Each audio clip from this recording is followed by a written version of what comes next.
अस्सलाम वालेकुम एवरीवन। कल जो है वो पाकिस्तान की गवर्नमेंट ने 55 रुपये 55 रुपीज़ पेट्रोल और डीज़ल महंगा कर दिया। कुछ दिन पहले उन्होंने 7 रुपये पेट्रोल वैसे भी महंगा किया था। तो कलेक्टिवली जो है वो एक हफ़्ते के अंदर तकरीबन 62 से 63 रुपीज़ का पेट्रोल में इंक्रीज़ आ चुका है। अब उसके बाद मुझे बहुत सारे लोगों के मैसेजेस आए कि क्या ये वही चीज़ है जिसके बारे में मैं वार्न कर रहा था कि अगर पेट्रोल की प्राइसेस महंगी हो गई, करंट अकाउंट डेफिसिट बढ़ जाएगा, इन्फ्लेशन आ जाएगी, इंटरेस्ट रेट ऊपर चला जाएगा और हम बेयरिश साइकिल में मूव कर जाएंगे। तो उस मैसेजेस के रिस्पॉन्ड में मैंने जिन लोगों को बताना था वो बता भी दिया, टैग जिन लोगों ने किया था वहाँ भी रिस्पॉन्ड कर दिया। बट ये थोड़ी सी एक्सप्लेनेशन भी यहाँ पे मैं कर रहा हूँ कि ऐसा क्यों मैं कह रहा हूँ और मेरा क्या टेक है इसके ऊपर, क्या इंटरप्रिटेशन है। तो this is more of a detail take. बाकी जहाँ जिन्होंने मुझसे पूछा था वहाँ मैंने रिस्पॉन्ड कर दिया। तो this is not a bad thing, this is actually a good thing. क्योंकि अब देखें, आप इसको इस तरह से देखें कि क्या पेट्रोल की प्राइसेस महंगी हुई हैं या नहीं हुई हैं। वो तो हो गई हैं, ऑयल की प्राइसेस महंगी हो गई हैं, हमें पता है ग्लोबली। तो हम जब आएगा हमारे पास तो वो तो महंगा ही आना है। अब जो एडिशनल कॉस्ट है वो किसने पे करनी है, दैट इज़ व्हाट मैटर्स ना। तो या तो गवर्नमेंट ने पे करनी है या हमने पे करनी है। तो इट इज़ बेटर कि हम पे करें इंस्टेड ऑफ गवर्नमेंट पे करे। अच्छा, इसमें थोड़ा सा डिस्क्लेमर दे दूं कि मुझे पता है एक तकलीफ दह चीज़ है। मुझे भी वही पेट्रोल महंगा भरवाना है, आपको भी वही महंगा भरवाना है और इससे मुझे पता है वहाँ पे प्रेशर आता है और मुश्किलात तो होती हैं। लेकिन हम जो है वो उसी से तो सिंपथाइज़ करेंगे, हम एक्सपीरियंस भी करेंगे उस चीज़ को और हमारी जेबों पे भी वही फ़र्क पड़ेगा। लेकिन मैं ये बात जो कह रहा हूँ कि this is a good thing, ये मैं प्योरली एक एकेडमिकली पॉइंट ऑफ व्यू से कर रहा हूँ और अगर इकोनॉमिक्स के पॉइंट ऑफ व्यू से देखें तो उस हवाले से मैं बात कर रहा हूँ। तो क्योंकि अब आप देखें, आप इन्वेस्टर है ना, तो आपको इन्वेस्टर के पॉइंट ऑफ व्यू से भी सोचना पड़ेगा चीज़ों को। तो आप सिर्फ कंज्यूमर नहीं है। अगर आप कंज्यूमर होते तो this was an outright bad thing for you. लेकिन आप इन्वेस्टर भी हैं तो आपको उस नज़रिए से भी चीज़ों को देखना होता है। तो इन्वेस्टर के परस्पेक्टिव से, इकोनॉमिक्स के परस्पेक्टिव से this is a good thing. अच्छा, क्यों है गुड थिंग ये मैं थोड़ा समझा दूँ। अच्छा, मुझे लग रहा है कि कुछ लोगों को शायद कन्फ्यूजन हो गई है या मैंने समझाने में थोड़ी सी कमी पेशी कर दी है कि लोगों को कन्फ्यूजन हो रही है, तो उसको मैं थोड़ा सा क्लैरिफाई कर देता हूँ। जब लास्ट वीडियोज़ में मैंने कहा था ना कि ऑयल बढ़ने से चीज़ें हो जाएंगी ख़राब, तो उसके बाद मैंने पूरी एक चेन क्रिएट की थी। तो उस चेन को समझें, क्योंकि ये डोमिनो इफेक्ट होता है। ऑयल बजाते खुद अगर ऊपर हो जाए या नीचे हो जाए तो उससे हमारी ज़ात पे कोई फ़र्क नहीं पड़ता, हमारी इकोनॉमिक्स पे कोई फ़र्क नहीं पड़ता। मसला कब होता है कि ऑयल की वजह से हो क्या रहा है। ऑयल की वजह से हमारी इन्फ्लेशन बढ़ती है और ऑयल की वजह से हमारा करंट अकाउंट डेफिसिट जो है ना वो बढ़ना शुरू हो जाता है, क्योंकि हमें डॉलर मजीद बाहर भेजने पड़ते हैं। तो ये एक प्रॉब्लम है। ऑयल बजाते खुद कुछ नहीं है, इन्फ्लेशन भी बजाते खुद कुछ नहीं है। इन्फ्लेशन की वजह से जब इंटरेस्ट रेट ऊपर नीचे होता है ना तो हमें प्रॉब्लम होती है। तो इस चीज़ को समझिएगा कि ओरिजिनेशन क्या हो रही है, लेकिन उसका असल इंपैक्ट कहाँ पे आ रहा है। ओरिजिनेशन से हमें कोई प्रॉब्लम नहीं है, हमें इंपैक्ट से प्रॉब्लम है। तो ऑयल बढ़ गया, इससे कोई मसला नहीं है। मसला ये कि उससे हमारे रिजर्व्स कम हो रहे हैं या नहीं हो रहे हैं, और उससे हमारी जो गवर्नमेंट के पास जो पैसे हैं वो खत्म हो रहे हैं या नहीं हो रहे हैं। तो अगर हम पे करेंगे ना तो फिर गवर्नमेंट के पास उतना इंपैक्ट नहीं आएगा। अब मुझे नहीं पता एग्जैक्टली कितनी सब्सिडी इन्होंने दी है या नहीं दी है, मुझे नहीं लग रहा दी होगी। IMF के रिव्यू के अंदर हम बहुत मुश्किल हमने दी हो। तो अगर हमने नहीं दी है सब्सिडी तो इट्स अ गुड थिंग। तो ये इसकी वजह ये है। अच्छा, सेकंड, इससे इन्फ्लेशन क्रिएट होगी। वो एक पोटेंशियल रिस्क है, उस पर हम अभी बात कर लेते हैं। लेकिन उससे पहले हम ये डिस्कस कर लेते हैं कि जैसे मैं बताया कि प्राइस जो है वो एक टूल होता है जिससे गवर्नमेंट जो है वो डिमांड भी कंट्रोल करती है और सप्लाई को भी कंट्रोल कर सकती है अपने। तो प्राइस जब इन्होंने बढ़ा दी है ना, तो अब उससे होगा क्या। उससे होगा ये कि सबसे पहले तो जैसे मैंने आपको बताया कि ऐड पे इम्पैक्ट कम आएगा। सेकंड, इससे ये होगा कि जो OGDC PPL जैसी कंपनीज़ हैं, इन पे सब जो सर्कुलर डेट का जो इशू है वो क्रिएट नहीं होगा। अच्छा, इस पर मैं दोबारा आता हूँ अगर मुझे याद रहा तो। OGDC वगैरह पे कुछ लोग कहते हैं OGDC में इन्वेस्ट कर लेते हैं और इस तरह से बातें होती हैं, तो उसमें मैं आता हूँ अगर मुझे याद रहा तो। अच्छा, सेकंड ये कि ये चीज़ हो जाएगी। थर्ड ये होगा कि लोग पेट्रोल कम डलवाएंगे, राइट।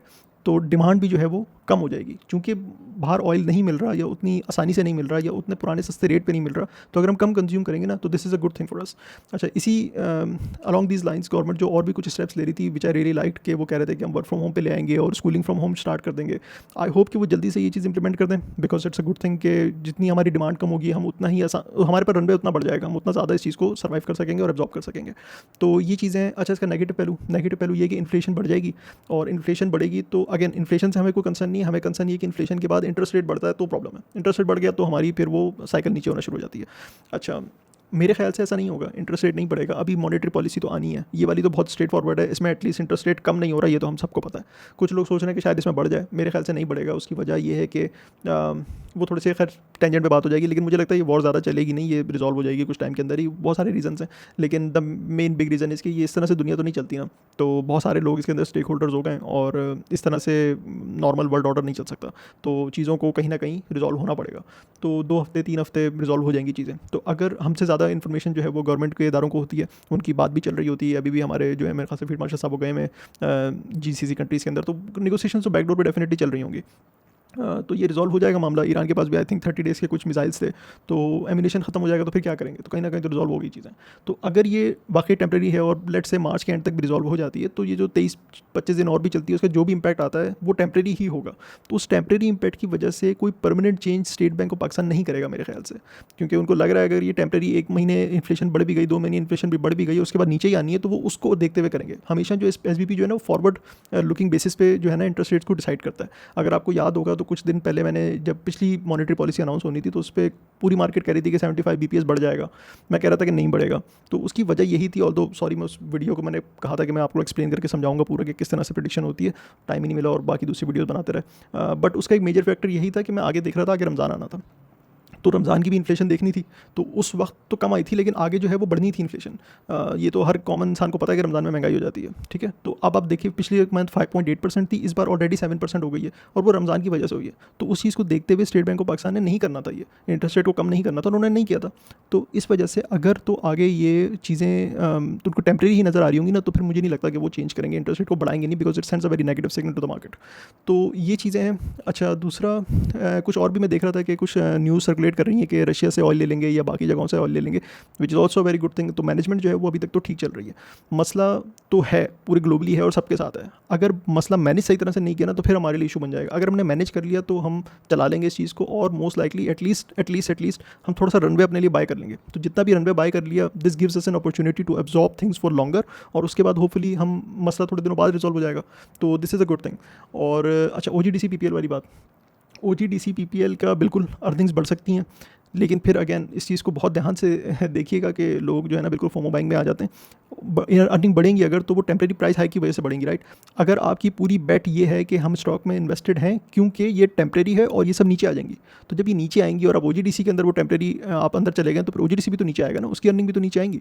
तो अगर आप उसमें इन्वेस्ट करें तो बहुत सोच समझ के करिएगा, फोमो में बाइंग नहीं करिएगा, और इस तरह से देखिएगा कि अभी एज ऑफ करंट लेवल्स उसकी क्या अर्निंग्स बन रही हैं, और उसके बाद ये एडिशनल प्राइस की वजह से उसको मल्टीप्लाई कर लीजिएगा कि उनकी जो प्रोडक्शन है वो प्राइस के करंट प्राइस के हिसाब से कितनी आती है, और अगर प्राइस वापस नीचे आ जाती है तो कितनी आती है, तो उस हिसाब से बाइंग करिएगा। पीछे जो भाग के पकड़ना होता है ना, चेस करके स्टॉक को खरीदना, वो नहीं करिएगा, वो ज़रा सोच समझ के करिएगा। OGDC वगैरह में अगर आप करें तो, और कुछ लोग PSO वगैरह भी देख रहे थे, लेकिन अगर ये चीज़ आपको इस चीज़ की वजह से इन्वेस्ट करें तो OGDC is a better option, even better than PPL and every other thing. तो PSO वगैरह से बेहतर है कि आप OGDC पे देखें, लेकिन चेस करके नहीं करिएगा उसको, और पूरी कैलकुलेशन करके करंट प्राइस पे भी, और अगर रिवर्स हो जाती है नॉर्मल प्राइस जो चल रही थी उस पे भी, दोनों का डिफरेंस निकाल लीजिएगा, और फिर देखिएगा कि ऐसा ना हो कि आप जो ऊपर वाली प्राइस है थोड़ा सा ऊपर चला गया स्टॉक और आप उस पर बाय कर लें और उसके बाद वो नीचे गिर जाए, फिर आप लॉस में फंस रहे हैं।